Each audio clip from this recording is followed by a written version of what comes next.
Hello lovely people, welcome back to my channel. Thank you so much for clicking on today's video. My returning subscribers, thank you guys for the love and support.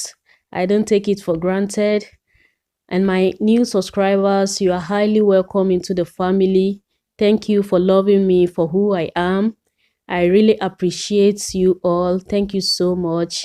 As you can see in today's video, we are going to be preparing egusi soup. Yes, this is very simple to put together and you can eat this with any swallow of your choice.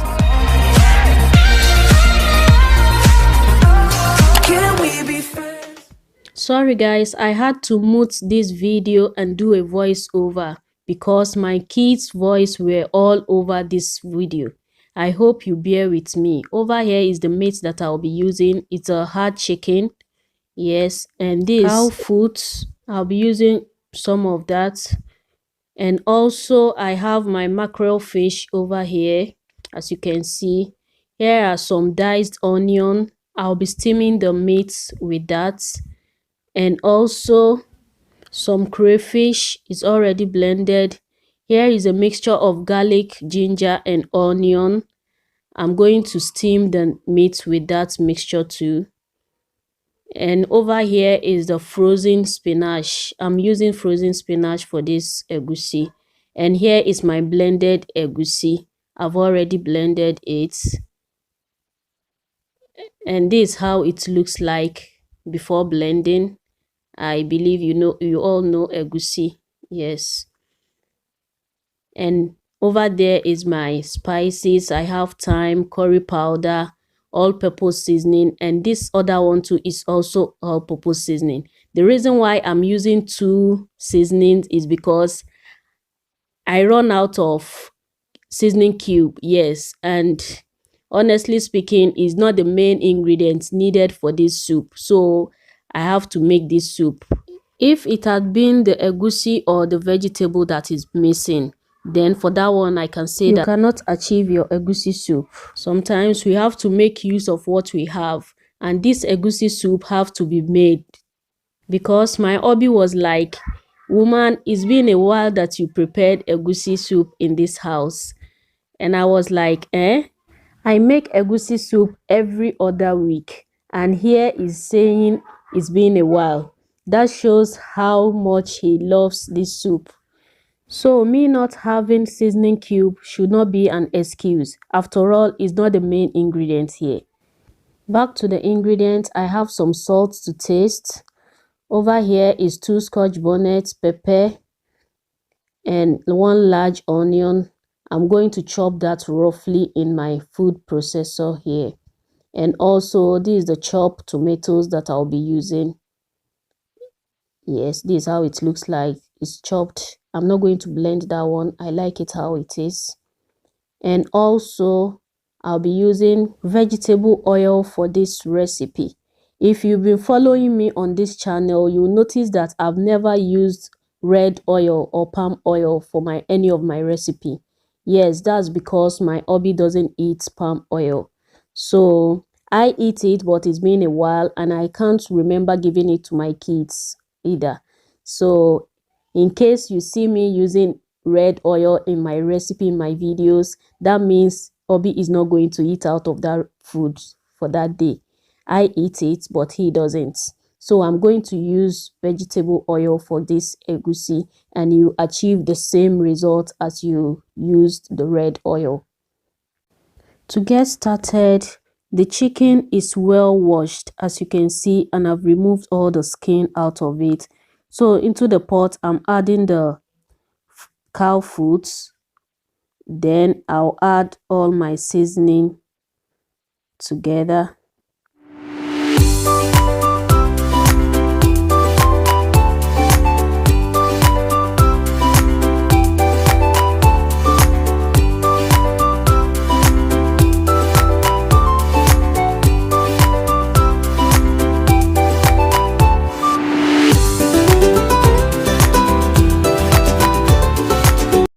I'm done adding all the powdered seasoning. So what I'm doing right now is adding some water to the meat. Then I add the chopped onion and also the mixture of garlic, ginger and onion. Then I cover it to cook. So now while waiting for the meat to cook, I'm going to blend the onion and the scotch bonnet. Checking back on the meat, I'm going to give it a good stir and then cover it back to continue cooking.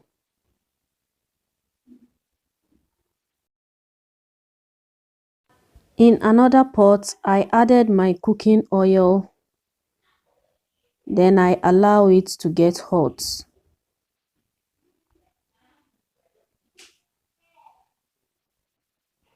After some minutes, I added some chopped onion, then the blended scotch bonnet and onion. Then I added the chopped tomatoes. You can see how it looks like. It is chopped. I don't want it smooth. After adding everything together, then I give it a good stir. So now I'm going to add some seasoning to it. Over here is curry powder. Next is thyme. Then I add some seasoning powder. We are going to make use of the chicken stock, so be careful with your seasoning and salt. I'm not going to add salt at this point. After adding the chicken stock, then I'll taste to see if I would need more salt. Give it a good stir.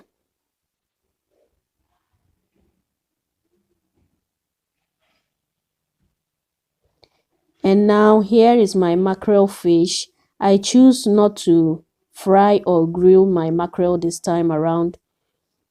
So I'm going to put it in the sauce like this to cook it for a while. Then I'll later take it out from the stock to avoid breaking. I don't want it to break into pieces. So I'm going to cook it, cover it and cook it for some minutes. Then I take it out of the sauce. Over here is my blended egusi. I added some chopped onion to it, then I'll mix it together with my hands. I'm not going to add any water to this. I'm going to do that continuously to release its own oil. You can see how it looks like. Yes, I didn't add water to this. You know, egusi adds some oil in it. So now the fish is well cooked, as you can see. So I'm going to take it out of the stock. Then to the fried stock, you can see that it is well fried. Then I'll add the egusi into the fried stock after taking out the fish.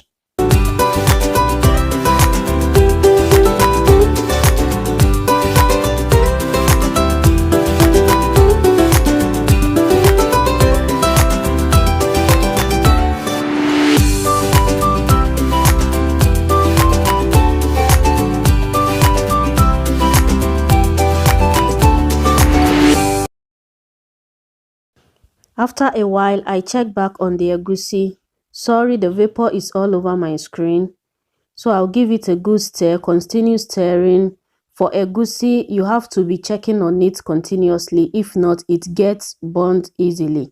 So I keep on stirring until I achieve the consistency that I'm looking for. After frying the egusi for a while, I then added the meat and give it a good stir, as you can see me doing. Then I later add the stock to it. Stir everything together. Then I leave it to continue cooking.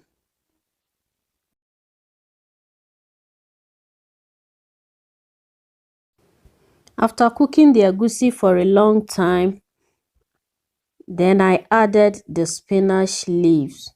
You can see I've already added it. As I said earlier, make use of what you have. You can use different vegetables for egusi soup, but this is what I have available at the moment. So be creative in your kitchen, make use of what you have. You will get the same results by using bitter leaf or water leaf, any vegetable of such. As you can see, my egusi soup is coming together. At this point, I added the cooked mackerel fish. Then I tasted for salt if I'll be needing more, which I later added a little bit. Now my egusi soup is almost done. Remember, I made this soup with vegetable oil, not palm oil or red oil. That's why we are not getting the reddish look. But trust me, you can see I'm tasting it. It really tastes amazing, okay? You get the same result as you will cook with the palm oil. The only difference is the look, the reddish look the palm oil gives it. But apart from that, this tastes amazing.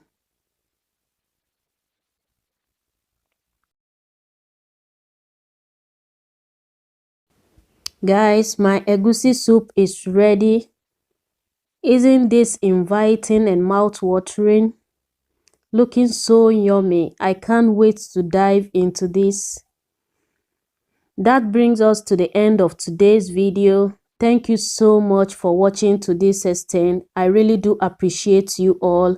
If you've not yet joined this beautiful family, kindly click on the red button down there that says subscribe before you check out. Until I come your way next time, stay blessed, stay safe, and bye-bye.